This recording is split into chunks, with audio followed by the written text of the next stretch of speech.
It was just an ordinary family portrait from 1910, but look more closely at the space between the couple.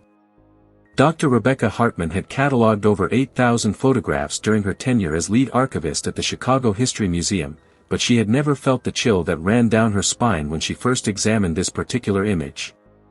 The photograph arrived in a leather-bound album, part of a collection donated by the Whitmore family estate in Oak Park. Most of the images were unremarkable: christenings, holiday gatherings, stiff formal portraits typical of the Edwardian era. But one photograph made her stop mid-catalogue. A couple sat in an ornate Victorian studio. The husband, perhaps 35 years old, wore a dark three-piece suit with a gold watch chain visible across his vest. His wife, appearing slightly younger, sat beside him in an elaborate white lace dress with leg-of-mutton sleeves. Her hair was piled high in the Gibson girl style popular in that era.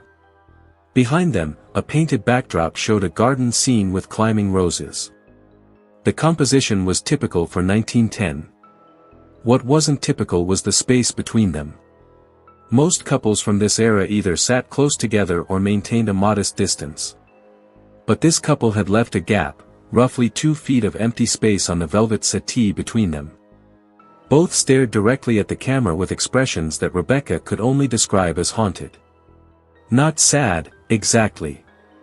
Not angry. Something else. Something that made her uncomfortable to look at for too long. Rebecca lifted her magnifying loupe, examining the photograph more carefully. The studio backdrop showed normal aging, some fading, slight discoloration. The couple's clothing showed appropriate detail for the era. But that space between them. She leaned closer. In the gap, barely visible against the dark fabric of the settee, was a shadow. Not the shadow cast by either person. Something else. A subtle variation in tone, an outline that suggested, what? A figure? A shape? Rebecca's hand trembled slightly as she adjusted her desk lamp, angling it to catch the photograph from different directions. In certain light, the shadow seemed to resolve into something more distinct. The suggestion of shoulders. The hint of a head. As if someone had been sitting between them, but had been removed from the image somehow. Except this was 1910. Before Photoshop. Before digital manipulation. Before even the most basic photo editing techniques were widely available. She photographed the portrait with her high-resolution camera, uploading the image to her computer. On screen, enlarged to fill her monitor, the details became even more disturbing. The couple's eyes weren't quite looking at the camera. They were looking slightly downward, as if focusing on something, or someone, at a lower height between them. The wife's hand rested on the settee, her fingers splayed in an odd position. Not relaxed. Not posed naturally. Her fingers were pressed firmly into the fabric, as if gripping something that wasn't there. In the bottom corner of the photograph, embossed in gold leaf, were the words, Rothman Studios, Chicago, EST 1898. Rebecca couldn't shake the image from her thoughts. That evening, at her apartment in Wicker Park, she spread her research materials across her dining table. She had photographed every page of the Whitmore family album, and now she scrolled through the digital files, looking for context. The album contained 43 photographs spanning from 1905 to 1918. Birth announcements, vacation scenes, a few formal portraits. The couple from the strange photograph appeared in several other images, always together, always formal, always with that same haunted expression. But in the earlier photographs, from 1905 and 1906, they looked different. Younger, yes, but also happier. In one image from 1906, they stood in front of a house with a small child between them. A boy, perhaps 3 years old, with curly dark hair and a mischievous smile. The couple looked relaxed, the mother's hand resting protectively on the child's shoulder. Rebecca's pulse quickened. She scrolled forward through the album chronologically. The child appeared in photographs from 1906, 1907, and 1908. Always with his parents. Always the center of attention. Then, nothing. No photographs of the child after 1908. And in 1910, that strange portrait with the empty space between the parents. She opened her database of Chicago historical records, searching for the Rothman Studios. The business had operated from a building on State Street from 1898 until 1924, when it closed after the death of its founder, Abraham Rothman.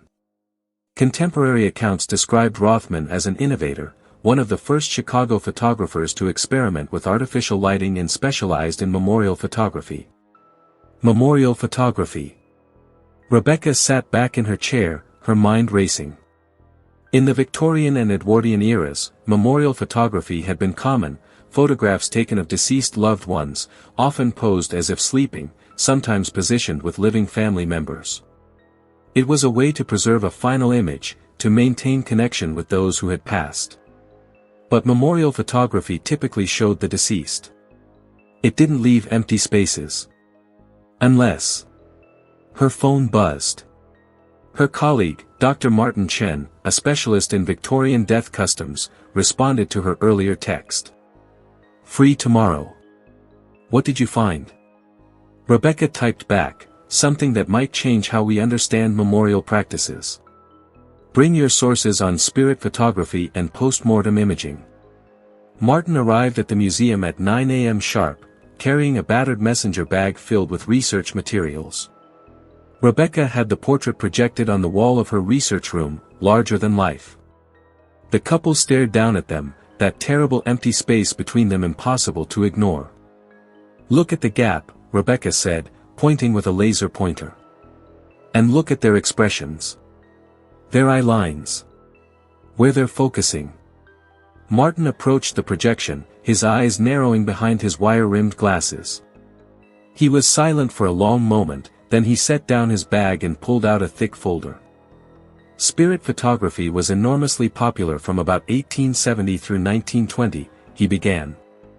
Mediums and spiritualists claimed they could capture images of the dead on photographic plates. Most were obvious frauds, double exposures, models in sheets, painted backdrops. But some were more sophisticated. He spread documents across the table. Advertisements from turn-of-the-century newspapers, academic papers on photographic fraud, court records from prosecuted cases. "But this isn't spirit photography," Martin continued, studying the projection. "This is something else. Something I've only encountered in a handful of cases. Absence photography." "Absence photography?" Rebecca leaned forward. In the 1900s and 1910s, some families who lost children commissioned portraits where the child's absence was deliberately preserved. They would pose as if the child were still there, leaving physical space, directing their gaze, positioning their hands as if touching someone who wasn't visible. Martin pulled out a photograph from his files. A couple from 1912, sitting on either end of a bench with a significant gap between them. Their hands extended toward the empty space, as if holding invisible hands. It was a way of acknowledging loss while maintaining presence, Martin explained. These families couldn't bear traditional memorial photographs showing the deceased. Instead, they created images that preserved the shape of their grief. The space their child had occupied. The absence that defined their lives after loss. Rebecca felt tears prick her eyes. She turned back to the projection, seeing it with new understanding. The mother's hand pressed into the settee fabric, she was remembering the weight of her child beside her. The father's downward gaze, he was looking at where his son's head would have been. The 2 feet of empty space, exactly the width a small child would occupy. "We need to find out who they were," Rebecca said quietly. The Whitmore family album had been donated by Margaret Whitmore, age 84, who lived in an assisted living facility in Evanston. Rebecca called that afternoon, explaining her research. Margaret's voice was thin but sharp. "Oh, that would be my great-grandparents. Thomas and Elizabeth Whitmore. Sad story, really. They lost their only child. Can you tell me what happened?" Rebecca asked gently. "Scarlet fever, I believe. 1909, the boy was only 6 years old. My grandmother, that would be Thomas's sister, said they never really recovered. Elizabeth wanted another child, but it never happened. They lived in that big house in Oak Park, just the two of them, for another 40 years. Do you know why they had that particular portrait taken? The one from 1910. Margaret was quiet for a moment. I remember my grandmother mentioning something about it. Elizabeth insisted on that photograph. She wanted to remember him being there, even though he wasn't. Does that make sense?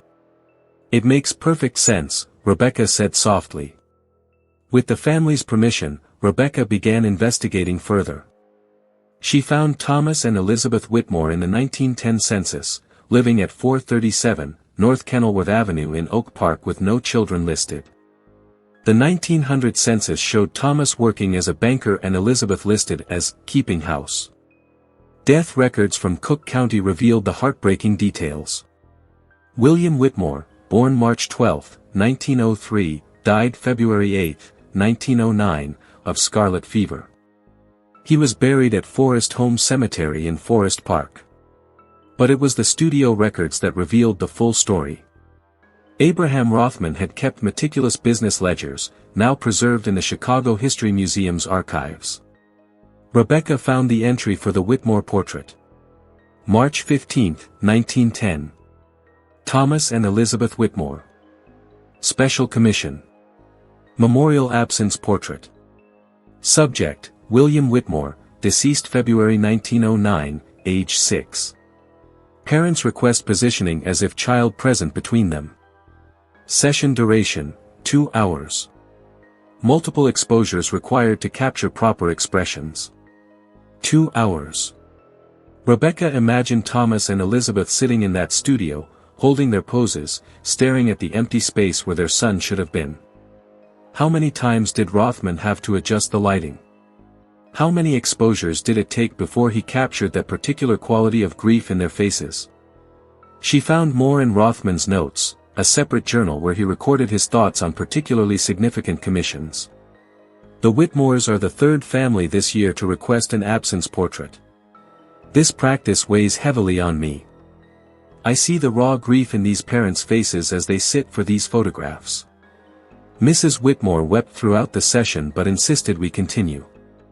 She needs this image, she said. She needs proof that the space her son occupied still exists, even if he does not. I positioned them carefully, leaving the exact amount of space the child would have required. I asked them to remember how he sat, where his head reached, how his small body felt beside them. They stare at that empty space with such intensity that the camera captures it, the weight of absence, the shape of loss.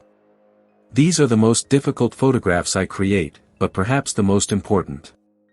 Traditional memorial photography shows the deceased, preserved in death's stillness. But these absence portraits show something more true, they show how the living carry the dead with them. The empty space that never fills. The presence that absence creates. Rebecca shared her findings with Martin, and together they began searching for other examples of absence photography.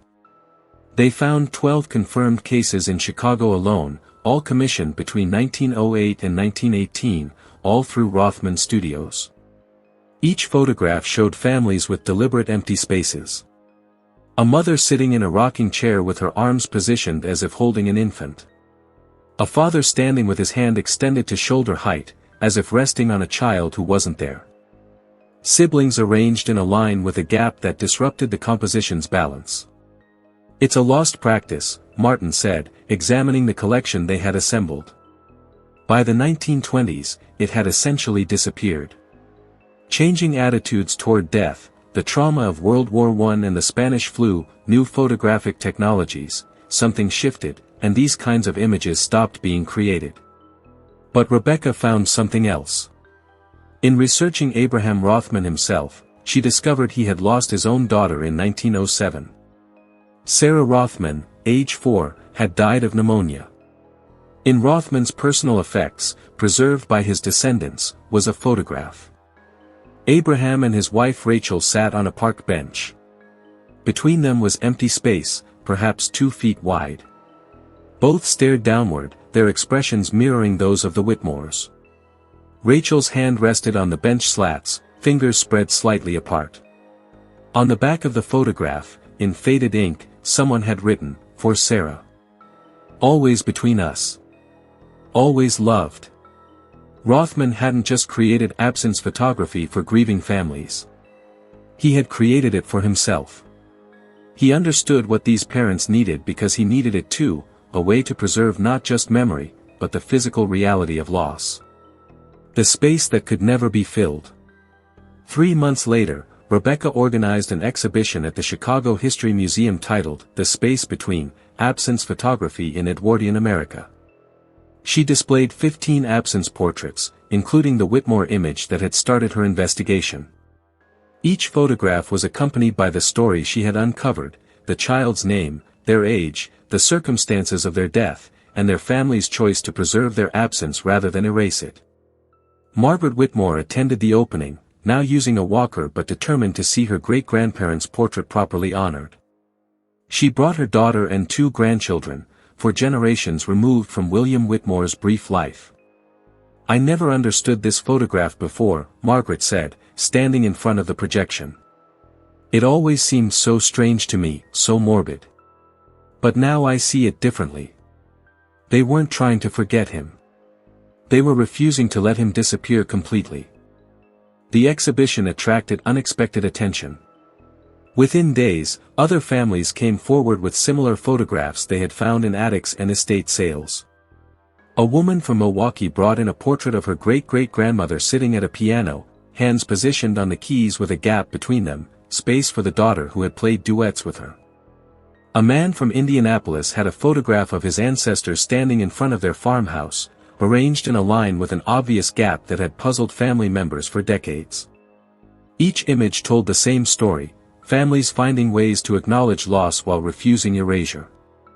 The New York Times ran a feature article. The Washington Post followed. Soon, Rebecca was receiving photographs from across the country, each one showing variations of the same practice. But the most powerful moment came when a descendant of Abraham Rothman contacted the museum. Daniel Rothman, age 67, was Abraham's great-grandson. He brought a box of his great-grandfather's personal papers that had been stored in his basement for years. Inside were letters. Dozens of letters from families who had commissioned absence portraits, written to Rothman years after the photographs were taken. One letter, dated 1925, was from Elizabeth Whitmore. "Dear Mr. Rothman, I am writing to thank you for the portrait you created of my husband and myself 15 years ago. At the time, I could barely endure the session. Sitting in your studio, staring at the space where my William should have been, was the most painful experience of my life. But in the years since, that photograph has become my most treasured possession. When people ask why we are sitting so strangely, why there is that gap between us, I tell them about William.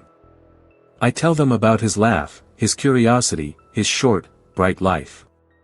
The photograph gives me permission to speak his name, to acknowledge the space he still occupies in our lives. Thank you for understanding what I needed before I understood it myself." Rebecca read the letter aloud at a museum symposium on Victorian death practices. There wasn't a dry eye in the room. 6 months after discovering the Whitmore portrait, Rebecca stood in the museum's conservation lab, carefully handling the original photograph. They had digitally preserved all 15 absence portraits, each image now accessible to researchers and descendants. But she kept returning to the Whitmores. Thomas and Elizabeth, sitting in Rothman's studio in March 1910, 1 year after their son's death. Holding their pose for 2 hours. Staring at emptiness.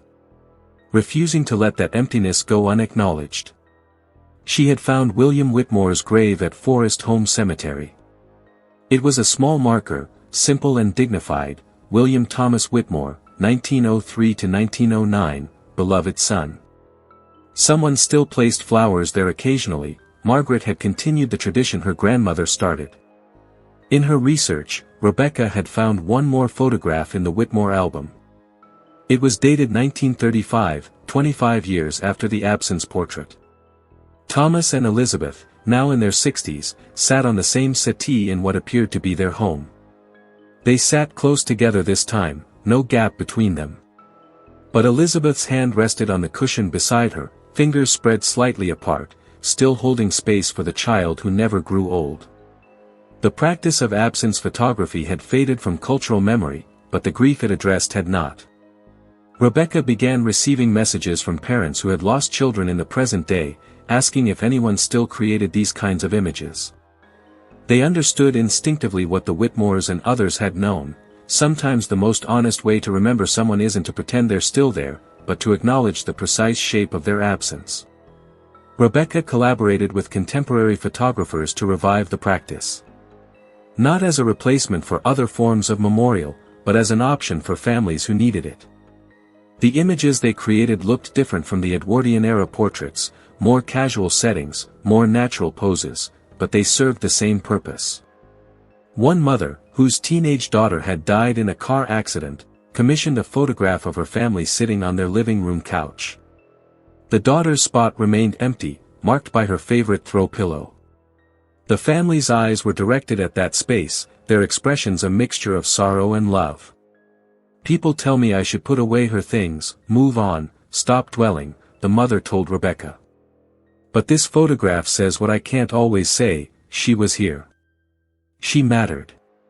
The space she occupied in our lives doesn't just disappear because she's gone. This image lets me show that truth." The Whitmore portrait became iconic, featured in documentaries about grief and memory, reproduced in psychology journals exploring healthy mourning practices. But for Rebecca, its power remained intensely personal. She thought of Elizabeth Whitmore, insisting on that 2-hour photography session despite her tears. Refusing to let William be forgotten. Refusing to pretend the space between her and Thomas was empty for any reason other than the absence of their child. In the museum's permanent collection, the Whitmore portrait hung in a room dedicated to the social history of Chicago. Visitors often stopped before it, puzzled by the composition, uncomfortable with the empty space. But those who read the accompanying text, those who learned about William and his parents and their choice to preserve his absence, often stood there for long minutes, silent and thoughtful. Because everyone understood loss. Everyone knew what it meant to carry absence with them. Everyone had spaces in their lives that could never be filled. The photograph that had once seemed strange and unsettling now seemed brave. Honest. True. Abraham Rothman had written in his journal, "The camera cannot lie, but it can tell difficult truths." These absence portraits tell the truth that any parent who has lost a child knows: they are never truly gone. They occupy space forever. Between heartbeats. Between breaths. Between the living who remember them. Rebecca had spent her career preserving history, but this project had taught her something more profound.